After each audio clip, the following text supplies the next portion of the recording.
Hey, what's up, everybody? It's Graham. We're doing another episode of Why Did You Leave? We're in this kind of spaceship area where It's a very pressing question for him to ask in the chill out lab. in the chill out lab, where the lighting makes my face look really red. Like I look like I've been golfing or I'm drunk. He got sunburnt indoors. I got some, which can happen in Thailand. Yes, it can. Yeah. My girlfriend's from Finland. She's a teacher, so she wears sunscreen indoors too. So that's okay. It's very precarious out there. So we met. This is Arnie Pie. We met. We did a couple shows together, and you have a very interesting story.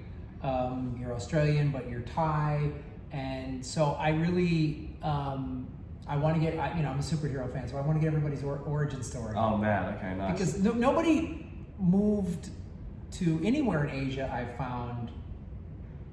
On just sort of like, like there was some sort of circuitous, something happened, something went along. So I'm really curious to get everybody's backstory. So why did you first come here? Tell me your background. Like I know your family being your Thai and all of that, and how that factors in. But where'd you grow up, and then how did you end up here? What were the reasons? So I grew up in Sydney, which is great because it's a very big Asian populated city already, so already fit in amazingly. And then when it came to me coming to Thailand, I actually came here 11 years ago on a trip. So both your parents are Thai? Yes, both my parents are Thai. Right, so did you grow up speaking Thai? When I was 1 year or 2 years old, and then when they put me into preschool, I learned very early that Thai doesn't need to be spoken, or that's how so I was like, why is everyone speaking English? This doesn't make any sense, And then I just decided to speak English, and I rebelled against speaking Thai to the dismay of my parents and my grandparents. And my grandparents on my dad's side had to go to the grave knowing that I was a massive disappointment, not respecting them at all. I was such a ratty child. So, way to go. Yeah, man. But then I came here 11 years ago for the first time with some British tourist mates at the time, and then I realized how stupid I was. I was like, I could be just smooth sailing through this whole country. Be getting all the discounts. I was getting ripped off, They were like rorting me of all that, and I was like, what? People told me Thailand was cheap. Why am I so poor now? It's been 2 days. Yeah, again, if you speak fluent Thai, there's a whole other pricing structure I'm noticing. Exactly, that's right. Because I've walked up to places and a Thai person just paid right in front of me, and they were paying 30 baht. I get the same thing, and they're like, 50 baht, and I'm like, all right. Well, in Latin America, we call it the gringo tax. So Yeah. Okay, so you came here 11 years ago. You're beating yourself up for not learning Thai. Yeah. Were you doing comedy at that point? I was, what year was that? It was 2014. I was doing comedy at that point. Okay. 4 years in, I was doing it already within that 4 years. Because I started in 2010, and then 2 years in, I decided to go to, 6 months in, I went to New York, did it for 7 weeks at the open mics there. Got to see that really, cool vibe of comedy where it pretty much originated for a lot of people, inspirationally, I guess. And very cutthroat as well, which is what I appreciated too. I just thought, fuck it, that's where all the big guns, I thought at the time, were killing it. So let's go there and check New York's it out. no nonsense. You know anything about New York? It's a great place to start because, if you run the light, you hear about it. Someone's gonna say something to you. Word's gonna spread. Yeah, if someone you're doing somebody else's joke, they're gonna go, hey, come here for a sec. That's not yours. Yeah. Like there's a great bit of self-policing in New York. Exactly, and I think they're good at that. Really, really good. But so I did that, and then 2 years in, I went to the Edinburgh Fringe. I just thought, let's try and do an hour show, and then I was given the 11:30 slot at lunchtime, so AM, right? Yeah, trying to do that is golden. Oh slot. my god, I loved that slot, honestly. Yeah, you just get like retirees during the day being like, this is the activity that we're doing for today. Come check it out. Come see some comedy by a man who speaks fluent English. It's very Asian, Let's just enjoy that. I did that once actually, it was like a week of that show that I had to do, right? In the second week of the Fringe Festival at Edinburgh, and I at this bus, honestly, this bus of retirees came in, and I was sat in the first 3 rows, and I was like, oh yeah, I got a crowd today, you know? Sometimes you've been to Edinburgh Fringe before? No. Oh my God, like, yeah, it's a hustle to get a crowd. You've got to be flying constantly. But then, yeah, luckily, like, I think this retirees just saw the show somehow on a program, I don't know, on a pamphlet at their nursing home or whatever it was. Anyway, so I decided, because I'm, you know, a young budding comedian, so smart, I decided to get on stage very day drunk. I don't remember exactly how it went. I wish I recorded it. I never recorded any of my earlier sets much, but I remember. I love the completely disproportionate confidence of young comedians. Oh, stupid! Yeah. It's like I literally look at comedians doing that these days. I go, I remember my first gig. You know, it's like I shouldn't. I'm glad I don't do that anymore. Not that much, but yeah, no, I got up there and I think I just remember like I tried to roast them, but I ended up just insulting them for being old. Just such an asshole. And then they all, within 5 minutes of the first 5 minutes, they were just like, we're gonna leave now. And then they all got up and left. And it was just this last 3 rows of people that were sitting there who were like more my age, my demographic, who were just like, what do we do now? And then I'm so glad that I still soldiered on with my bits. I'm sure it would have been better and smoother if that didn't happen, because again, as a young budding comedian, I didn't think to pick up on that. I just thought, you know, when you get a heckle early on, you're just like, oh, move on, I don't know how to deal with it. You know, like, no, I didn't know how to deal with that. So I just kept fucking pushing through. Oh, I love early bombing stories. Oh boy. God, I love it. That was quite a bomb. An hour. Oh, yes. And I'm sure, and again, you were like, Fringe, this is it. I'm gonna blow up. Exactly. I'll be selling out theaters by the time this is done. Don't worry about it. Yeah, they'll be giving me all the free drinks. Yeah. I can drunk on stage more. Yeah, I'm not gonna walk a bus full of pensioners. Just walk them. Oh, gorgeous. Okay, so you'd been doing stand-up when you came here 11 years ago. Yeah. You didn't know much Thai. I mean, did you know enough to just like sort of order and get by? Yeah, the good thing was that I knew, and I know still now, of course, like because my parents would still consistently, you know, push through and speak Thai to me. So all the Thai that I know is in my head, but so I can listen and understand it. But in terms of speaking it, I pushed back on that. So then if I ever tried to speak it, I wouldn't exactly know grammatically or tonally what to say or how to say it. But when I have conversations with my parents, you know, they could be speaking Thai to me and then I just reply back in English straight away. We're out in public and we're just confusing people all the time. It's like Google Translate live, you know, like that's how it is. So I knew enough to be able to be like, yeah, Sawadee Krap and Cup and Crap, like every other Westerner when they come here 11 years ago. And then I think I came a year later after that with some other friends. But then it was coming, when I came through August 15th, 2023, so nearly a year and a half ago now, under a year and a half. That's when I started to finally like learn Thai, like kind of on the ground. I decided to be a little bit, how do you call it, like streetwise about it. I'll learn on the streets rather than going to a school, because I know that I've probably got ADHD, never diagnosed, I don't know, but like I definitely can't concentrate in the classroom of any kind.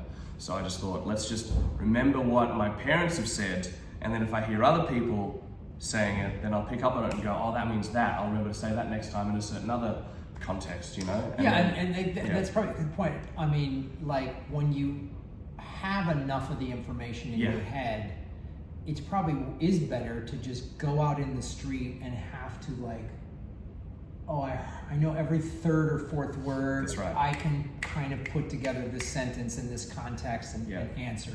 Yeah, exactly. Like, you know, Westerners speaking broken English to Thai people, for them to understand, I have to speak broken Thai, you know, kind of in a way, to get my point across these days. It's getting better though, I will say, which is nice. Well, yeah, I mean, and I mean, I'm still at the Kapkun Krap, Yindi Krap, Sabazdi Krap. That's it. Great basics. That's all I know. That's all I know. And I'm realizing living here that I'm like, I need to take a class or something and really start to get more words down. I have to be able to just. I don't want to be one of these live in the expat bubble folks. Yeah. You know, and I just go in and, I mean, I'm getting by and I know how to point at stuff and try to like, you know, point at that and go no, and then like she holds up the thing of sugar and I say no because they want to make it more sweet or whatever, or no, you know. So all right, you came here then August of 23. Yeah. And then what happened? You were like, I'm in, I'm staying, or like, let me Staying, get this. yeah. Hang on, let me double check that, because what was last year? 24, August of 24. There you go, I've already confused my years. So only a year. So it was like, yeah, last year. So it's a year and, what, August, September, October, November. Oh, it is actually a year and 3 months. There you go. Yeah, there you go. So yeah, only a year. And yeah, when I rocked up, I wanted to stay. Because I found that, yeah, no, everything's cheaper here, man. Rent's cheaper, food's cheaper. Going out, you know, every day in Thailand to eat out is normal. If you go out to eat every day in Australia, it's like financial irresponsibility. Oh, yeah, you know, yeah. Or America, or yeah. So I love that. You know, it's cheaper to go out here to eat than to cook a meal at home. Like if you go to a Macro or a Lotus or any of those shops, right? Sure, you can cook your own meals, which I get the joy out of that, of course. I love cooking and stuff, but yeah, man, some of the prices, I'm like, Jesus Christ, how is this slightly more expensive than back home? It's mind-boggling. Yeah. So then you, when you came here in August of 23, were you like, did anything happen to make you want to come here? Or were you in Australia like, I'm done with Australia? Like for me, part of it is the cost of living in California in the last 5 years since COVID has gone through the roof, and I think that's pretty true almost across the world. Yeah, no, I'm the same, because like rent got really ridiculous, Yeah. and then bills, and just like going out, just everything that I used to enjoy, along with the things that you had to pay for in Sydney. You know, like Sydney, as I don't know, you've probably heard, or everyone else out there. Yeah, I do. It's a cool city. It's no, it's a great city. But like, as much as you can enjoy the beaches, and if you're saying when you go surfing or whatever, you know, it's beautiful, you know, lush landscapes and stuff, but like for those lush landscapes, there's a lot to pay for, you know, like, you know, and all that, you know, when you pay for your coffee, that tax money is going to making sure this is clean for the richer tourists when they come through, you know, like, yeah, man, it's that was the reason, that was one of the big reasons why I came over in the first place. And also to tell you a big, this is something that, sorry mum, this is one of those secrets that she told me, like, you know, hey, don't tell anyone, and here I am telling probably, I don't know, how many followers do you have? Well, it depends on how many watch. Thank you both for seeing it. No, my mum decided to tell me, and this is actually common across the board, actually in Thailand, not to shame everyone else out there, but it turns out that my mum told me only 2 years ago that I had a half brother on her side, and it blew my mind, because here I am, this Australian kid, just, you know, trying to whitewash myself my whole life, being like, Thai culture, Thai people, I don't like, you know what I mean? Like, I didn't know any better. And I kind of still had that attitude even up until when I came here for the first time 11 years ago. And then slowly the respect more came, of course, you know, with food. Everyone loves food, and Thai food, it's amazing. You can't not love it, you know. And then yeah, when I heard about the half brother thing, I just said, so you decided to keep this from me my whole life? And it's like, yeah, because, you know, there's a, you know, particular thing about, you know, having, you know, dad not know about it. So yeah, let's just hope this doesn't go back to his circles, which is fine. He doesn't know how to use technology, so that's okay. But anyway, so when I heard about this guy, I was like going through a bit of an existential crisis for a couple of weeks, and I was like, what is my life anymore? I felt like, speaking of fan of superheroes, right? Like after Avengers Endgame, like, you know, I've been a really big fan of like alternate universes a lot more, and I've really thought about it. And then I just thought to myself, like during COVID, did I go through some sort of like alternate universe and then come back, and then it turns out my mum had this whole other family that I never heard about, and then I thought, fuck it, I'm gonna buy some flights and meet them just because I'm allowed to, you know.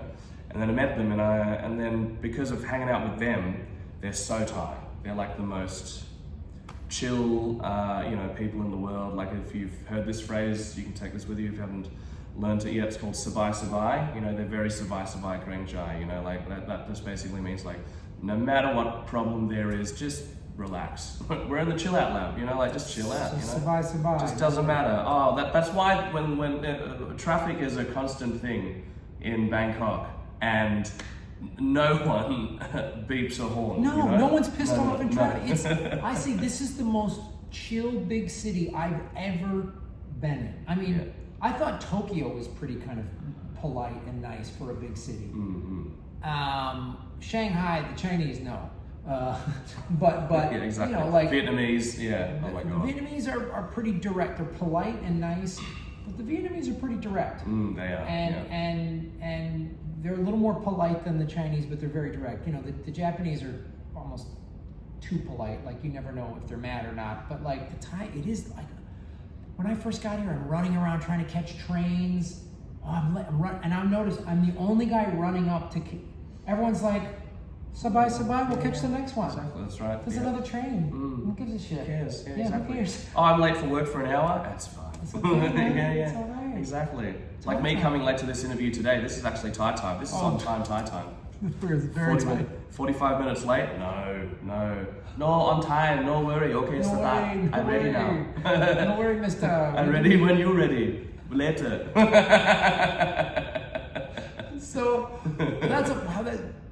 And what was that? Man, that's awesome meeting. I've always thought about that. Like if I found out I had a half brother or sister, Yeah. like if my dad or somebody like had a kid that nobody knew about, I would be so excited to meet them just to Yeah. go.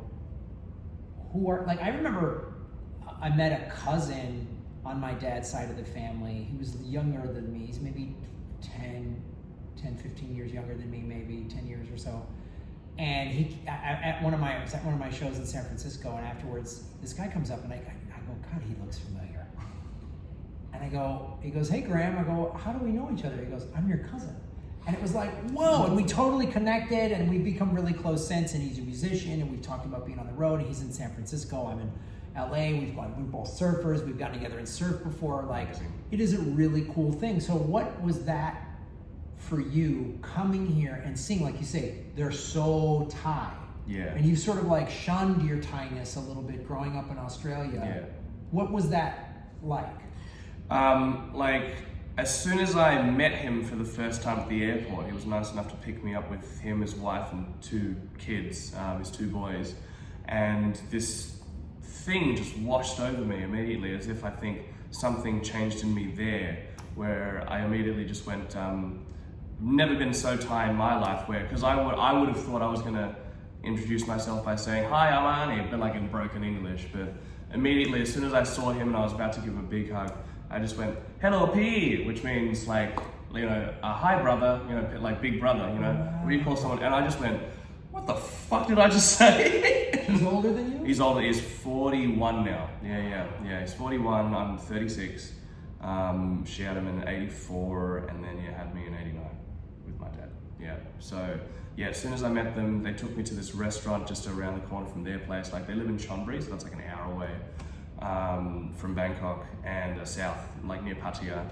And then we went there to the restaurant, and I was just so blown away, and I just didn't really know what to say. So all of our conversations really were just on, you know, Google Translate, or we were trying to not use Google Translate and just try to, you know, speak to each other with the English that he knew, which is hardly any, and then the Thai that I knew to say, which was so broken. So it was just a lot of, you know, just a lot of nodding and smiling. And I'm sure there's this thing of like, you're both like, I really want to communicate with you, man. And you're just like, point more tea for today, you know? Yeah, literally. All I could say also was like, a lie, you know, because he took me to this restaurant. He said, oh, do you like these? Do you like these? And then I ate them. I was like, a lie, delicious. Sorry. Yeah, it means delicious. There we go. There's one to take for you at home. There you go. Sabai, and a lie. A lie. There you go. Just ask me questions. If you want to learn Thai, I'll tell you. Yeah. So then this sort of like, wow, I am Thai, and I want to learn. Did that motivate you to like move here I'm learning Thai. I'm gonna be I'm Thai. I'm gonna be. It actually, yeah, it motivated me a lot just to be like, you know, let's try and see what life is like here, and also to know that I've got a family connection here really helped as well. So I just like decided to be a bit more, I don't know, just open-minded about it.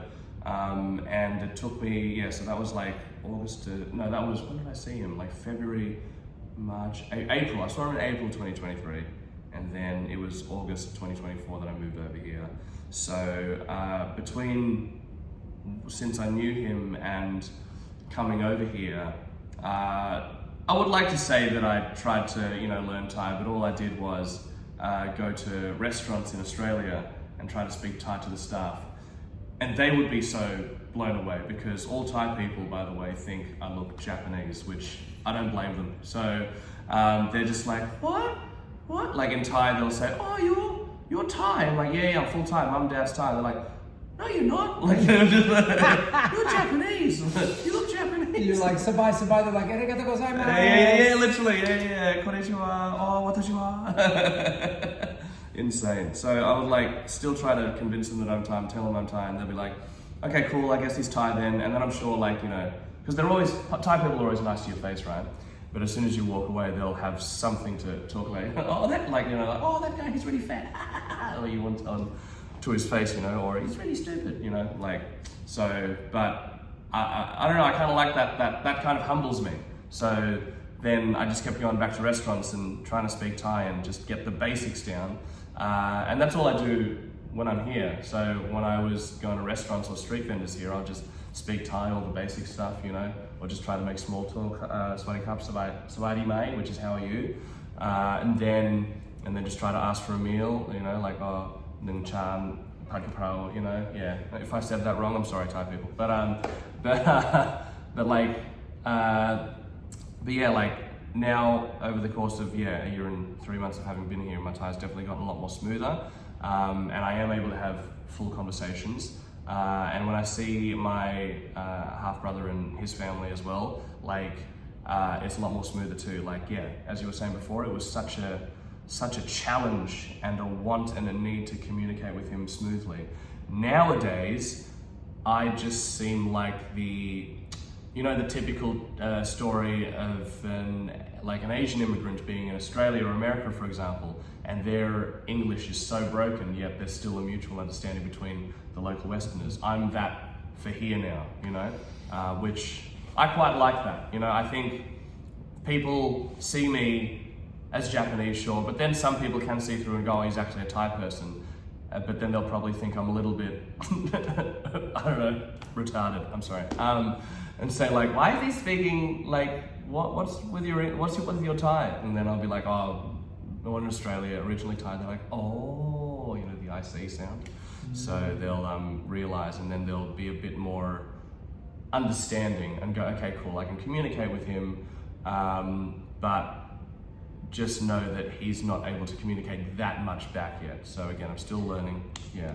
And do you have any like yearnings or regrets or, oh, man, I miss Australia, or? No, no. I mean, look, no, I do miss Australia. You know what I miss actually? I miss drinking straight from the tap without praying beforehand. I did that, you know, I stupidly did that when I first came here, and I decided to just, I just took it straight from our villa. I think I was in Phuket or something. And straight from our villa, I thought I might just get water in my water bottle from the tap. Wasn't told by my friends as well. I probably should have been told, but then I ended up having a stomach bug for 3 days. Yeah. Fucking hell, I was like, that was the worst thing ever. Ugh, yeah, never again. But I don't know, I also miss, obviously miss, family, mum, dad, I still call them, I have a chat with them, my sister as well. But mainly as well, a lot of my good friends will know this about me, so here you are, rest of the world. I miss Australian bacon. I said it. I love bacon way too much. Can I just say, Thailand, great food, but you really got to improve the bacon game. The bacon here. I bought bacon the other day just to cook for myself, and instead of going like, the nice charred pink that we know and love, it just went brown, and I was like, this is more like a thin slice of pork. What's going on here?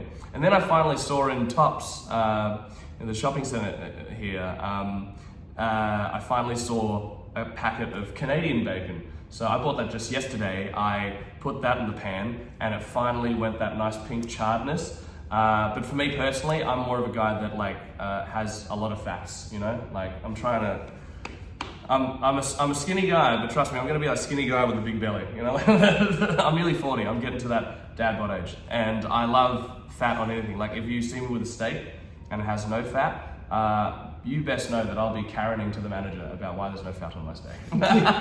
Give me more fat. Give me more fat. Give me more fat. That's what I'm saying.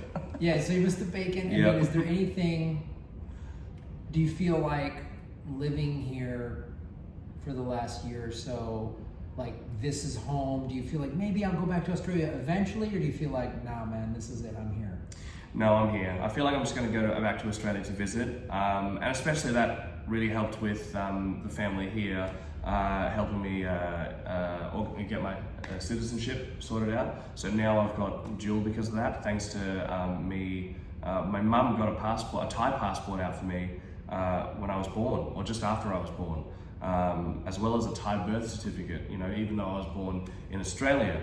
But I guess, you know, as I was conceived here, they've got to, yeah, sure, have the same, you know, kind of the citizenships and documents for all. And so we just had to reinstate those last year. And then, yeah, now I'm able to live here. So I'm not going through the same struggles as everyone else is. I feel like such a Nepo baby, and I don't know, man, I'm blessed. I don't know. Well, no, that is a big thing. It is a real issue of when you move to another country, the visa thing. I'm in the middle of that.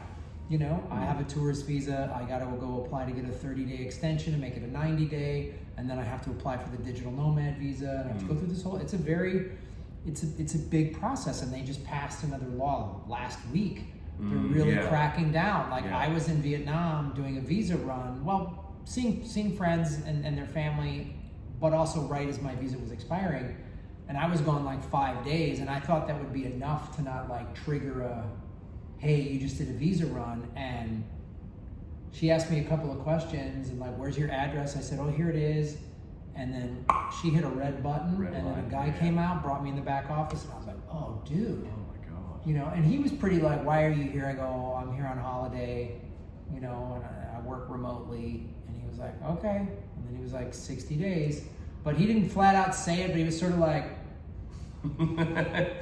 good luck. In his eyes, I could probably tell he was probably being like, good luck, but also, I'm so sorry, please don't hate me. Like, I'm just doing my job. I mean, he was, I don't know if he gave a shit of him. I don't think he cared. I don't think he cared about my feelings. But like a lot of just customs people in any country. Yeah, true. They have no feelings whatsoever. But like, I have to, you know, I had a lengthy conversation with a couple of friends about this and what I got to do, and I've really got to sit here and weigh, because they're cracking down. So if I leave again, I have to be gone for like a month or two if I'm going to try to come back and do the tourist visa thing. So I'm really looking at the digital nomad. It makes the most sense because I do all this stuff, work remotely. It makes sense. But that, I guess my point is, in a long way of saying that, if I had your situation, it would be a done deal. Like, you know what I mean? Like if my mom was Thai or something, and I had a passport, like, oh, why not? I'll just live here. Boom. Because when America really started collapsing 5 years ago, and I've been trying to get out for a while. More than 5 years ago. Yeah. Since they killed Kennedy, and by they I mean the CIA. Anyway, anybody watching in Langley, this is your fault. Hi.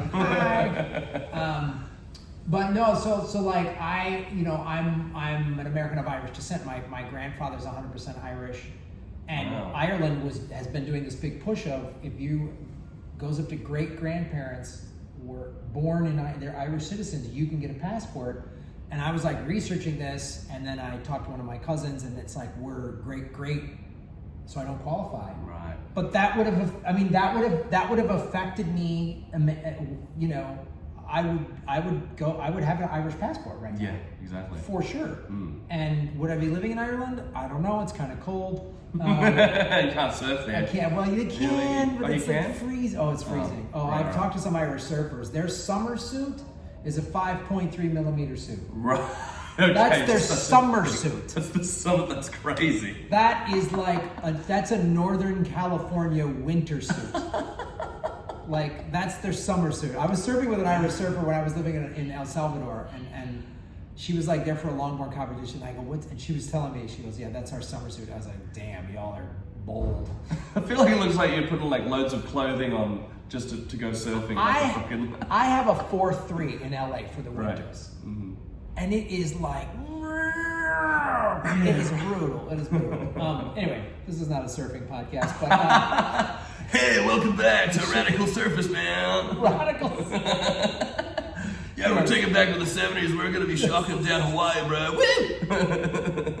Radical. Whenever you meet old surfers in like Orange or San Diego counties in California, they'll say radical and they'll say bitchin'. Bitchin'. Oh man, I love it. I remember just talking to this older surf cat, and I was like, hey, what? And he was telling me, I go to this place, and I go, he goes, man, when there's a south swell, it's real bitchin'. And I was like, oh, I just got in a time machine. This is yeah. Saw, dude. Oh, yeah. You know what I was saying? I love from back in the day, but I actually say it now, just normally. Like if something's really cool, I literally will say sometimes, oh, gnarly, man. I still say gnarly all the time. Nice. We still say that all the time. But I feel like for my generation, I'm like, why am I saying it? But I guess it's the TV that I grew up with, you know? And then I just happen to say gnarly now, and people are just like, you're old. You're an old 36-year-old. It's gnarly is still very much in the lexicon in Southern California. Gnarly is like mad. Okay, cool. That is like all age groups still say it like, how was the traffic was a little gnarly. Like everybody says that. It's just a way of speaking. Yeah. So let me get back to this and we'll wrap up here in a sec. But like, so what are the main things about living in Thailand and specifically Bangkok that you really like? That are like, this is the thing that I go, man, I love this about. I think for me, it's just the kind of, okay, so yeah, as we've covered already, the cheapness of everything, especially for right now, you know, before inflation hits, get here now before it becomes like the rest of the Western world. Everything's relatively cheap. Anything else? I feel like for me, it's the weather every single day. I'm a guy who grew up in Australia, obviously, so I, love the heat. When the winters come around, our winters are like nothing compared to Britain, but when they do hit, they hit. So if I can just have this heat like 24/7, then I've got it. Like, and also, funnily enough, like sometimes it can get cold, but it doesn't get too cold here, so it's fine, And then what other things? Like, honestly, I feel like it's just kind of like the freedom to do whatever you want kind of vibe, as long as, within a certain, I don't know what you call it exactly, like, I don't know. And I feel like I'm saying this also because I am able to pretty much, because I've got, the citizenship, I can, work in pretty much anything I want, but yet, I'm not going down the usual teacher route or, normal Thai job route. And as a comedian, I'm now happen to be running a comedy club here as well, just trying to give other people spots and build up the community a little bit, and help other people get spots where they need it. I don't know, I guess I'm, like for me, and it's just like also knowing that the family's just an hour away and I can go see them. And also, yeah, man, just, I don't know, just, I love the life here. It's a bit more easygoing, a bit more chill. I recommend everyone to come here because, sure, there might be a few obstacles. It's like an obstacle course whenever you're walking through Bangkok, because sometimes there's a massive curb or sometimes there's no curb, it's just, that's fun. And then you're like, oh, I'm walking with the cars. Yeah. High five them on the way over, Like, I think it's just like, it's chill, but also it's the I like to call it organized chaos that you get to see around here. So for me, it's just that you really never know what you're gonna get and see when you come out here. But for the most part, when you step out of your condo or hotel or wherever you're staying, it's just like, you've got this, like this absolute greenery you've got in front of you here. Like, that's what I love and appreciate about Thailand as well. Even though it's a very concrete jungle, they still do try to find the time within their absolute beautiful yet polluted city a bit, and to give time to nature to let that grow as well. Have you spent much time traveling? Because Bangkok is an amazing city, but it's its own animal, and really different from the majority of. There's no other city like. It's not like there's a New York and an LA and there's 4 or 5. It's Bangkok and then Chiang Mai and Phuket. I mean, like there's no other city even close to this big. So like even when you go down Chonburi or Pattaya, I went down there 2 weekends ago. I've been to Phuket. I've been to some of the islands. I've been up to Chiang Mai.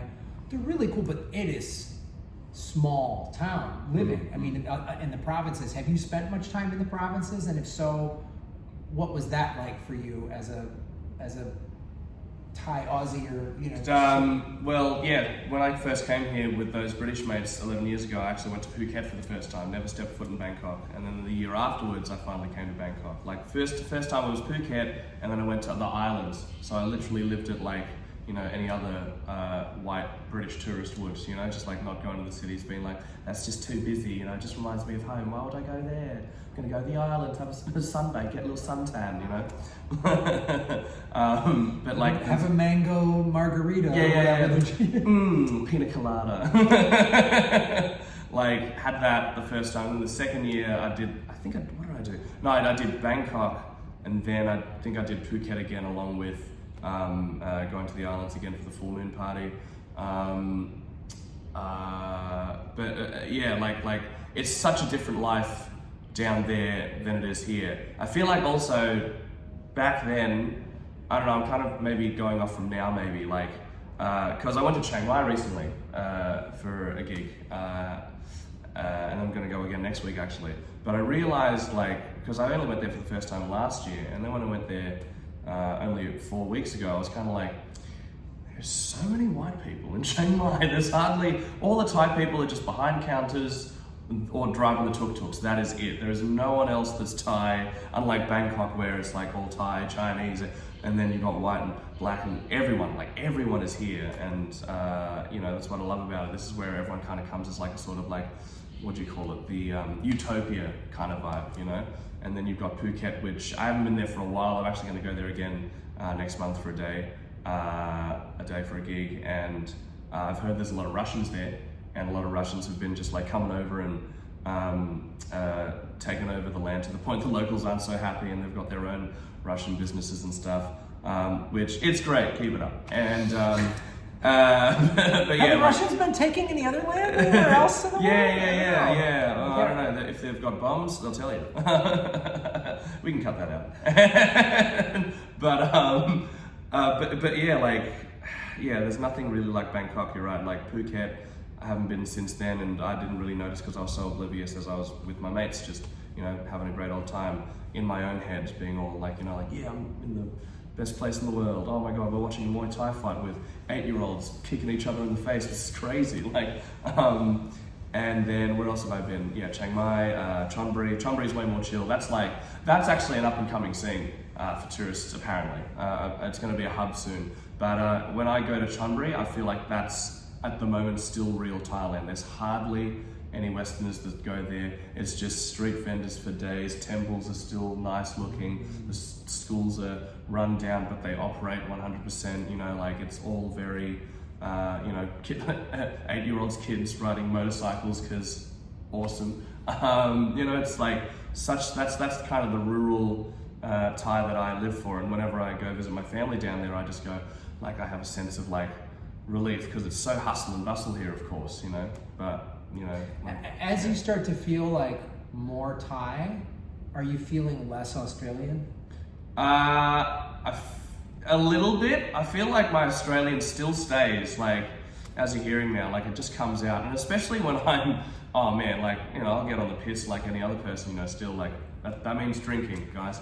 It's not a fetish yet. And like, I'll get so smashed, and then people are just like, oh yeah, that's Australian. I'm just like, yeah, like, the speech is slurred. Thais or Australians can't understand what I am, but I'm having a great time. That's all that matters, So, I feel like I've definitely become more Thai. I'm a bit more chilled about everything. I would like to think that, because back in the day, like looking back on my life in Sydney, especially, like I did go through a bit of a depressive period. Don't worry, I won't go into it. And like anxiety, blah blah blah. And then I come here and I'm just like, oh my God, like like this kind of washes it all away, slowly but surely. And I think it was more also just to go somewhere new, to kind of throw myself into, you know, what should have been a familiar environment for me, but it was in such a new environment that I thought, fuck it, let's just let anything and everything happen, you know, except the lady boys. But no, but like anything and anything happen, and just like, you know, go with the flow. And then if I,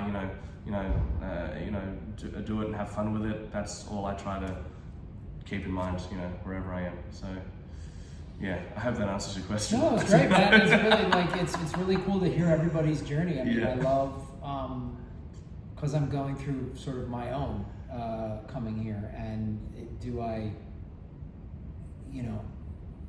is one thing to visit Asia and be like, wow, this is so cool and it's different, and then go back to America. And you know, I've lived in Los Angeles a long time. I really love Los Angeles. It's a great city, but there's so many problems in America right now.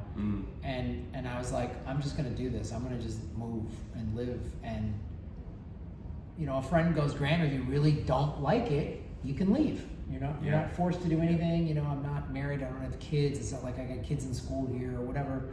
And to hear everybody's journey, because the comics that I have met here that have been living here a little while, they really dig it, and they have a different perspective. Even the like Americans, they have a different perspective. When I talk to my American friends back home, invariably it turns to politics and all this stress and tension, and I'm just like, whoa. Yeah.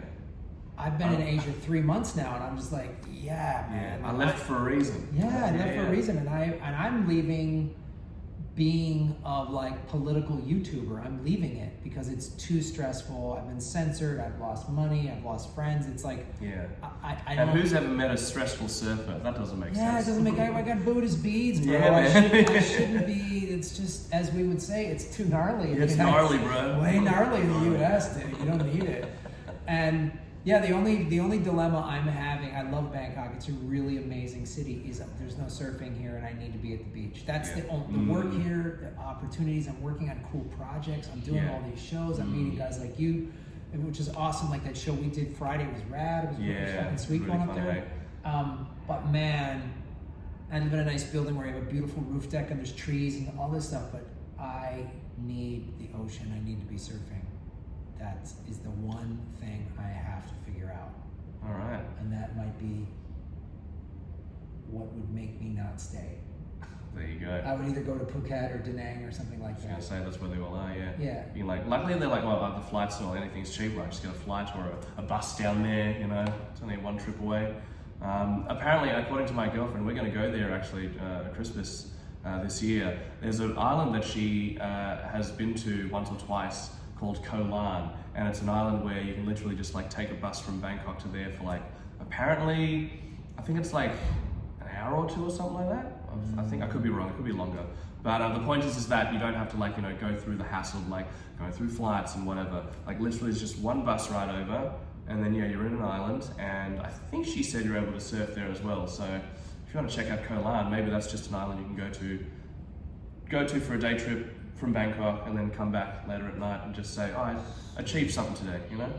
I achieved Well, I was thinking, I saw some like $75 US round trip plane tickets to like Phuket. I'm like, oh, I think we need a vacation here. Yeah, there you go. Let's do it, exactly. All right, cool, man. One last question. Have you, since you've been living here the last year and 3 months, 15, 16 months. Have you been back to Australia during that time? No, I haven't at all. I think I'm trying to live out my time here as much as possible until I feel it's when I feel like I guess I miss my family that much and I want to go see them, and then go see Australia again, because like I said, small things that I miss, as well as axe throwing. I used to work at Kiss My Axe over there, so I'm wearing my work uniform there. Axe throwing? I used to be an axe coach. Sorry, I totally left that out for some reason. That's something that I miss. And that's something that I actually, speaking of hobbies, if you like to surf, we need to bring axe throwing to Bangkok. I miss chucking an axe at a target, actually. That's the one thing I was just thinking. We need more axe throwing in Bangkok. Oh my God. god, I think about it often. Like I hardly see the shirt, you know, and then I put it on when I do gigs, and then I've done this today. Because sometimes I just put on my wardrobe like it's nothing, and then I'm just like, fuck, I am wearing this today. I love about comics are always going to be into some obscure, crazy shit. There's just no two ways about it. Yeah. Another reason why I did want to come over here, not to go into detail because I know we're going to end, but like, I did actually was thinking, I was talking to my boss, like saying, oh, we should start and like bring Kiss My Ass to Bangkok, and then he was like, oh, that's fine. If you find a big enough, you know, land or location and it's good, you know, let me know and then we can try and build it. So I don't know, stay tuned. I might find a place where we're able to build a few targets, have like 2 levels, up top we're chill, downstairs is where all the axe throwing happens, and I'll be running comedy clubs as well as axe throwing venues. Like, that's a weird combination, but it makes happen. perfect sense. Yeah, it makes perfect sense. And honestly, it matches. Bangkok is the one city that would be like comedy and axe throwing. Oh, it makes so much sense. Done. Yeah. It matches the ADHD culture of Thailand. Bangkok has, I found an indoor wave pool that you can surf. What? It's Where is a this? 5-minute walk from here, dude. No. Oh my dude. god. It's like, and there's beach volleyball, indoor beach volleyball here, and so Bangkok has literally anything you want. Wow. So it needs axe throwing. That's my point. That's fucking radical, man. You'd be really bitching. Yeah, bro. Some I've axe never throwing. heard anything so gnarly in my life. Saw. All right, so stay tuned for the axe throwing. Arnie, where can people follow you online? They can follow me on at LifeOPie, which don't worry about it. Just type Arnie Pie in Instagram, P-A-I? and you'll see me. P-I-E. You confused me there for a bit. I was like, I had to think about that for a while. Great joke. I'm going to be in Pie actually next Saturday, so that's when we're going to be using that pun. So yes, P-I-E, Arnie Pie on Instagram, and pretty much all the socials, so you'll find me anyway. Yeah. Awesome. Guys, keep following us and subscribe to all the newer channels. If you're watching this on the original, the Graham Elwood channel, please go over to Planet Comedy with Graham Elwood, that's new, and Bitcoin Hollywood, and follow me over there. And we'll have more of these Why Did I Leave interviews, because we always learn shit we never knew we were going to learn about, like axe throwing. Didn't know that was going to happen to me today. So thanks, brother. Thanks for No watching. worries, man. Appreciate it. All right, like, share, subscribe, do all that stuff. Bye. Catch you later, man. Yeah, dude. Gnarly.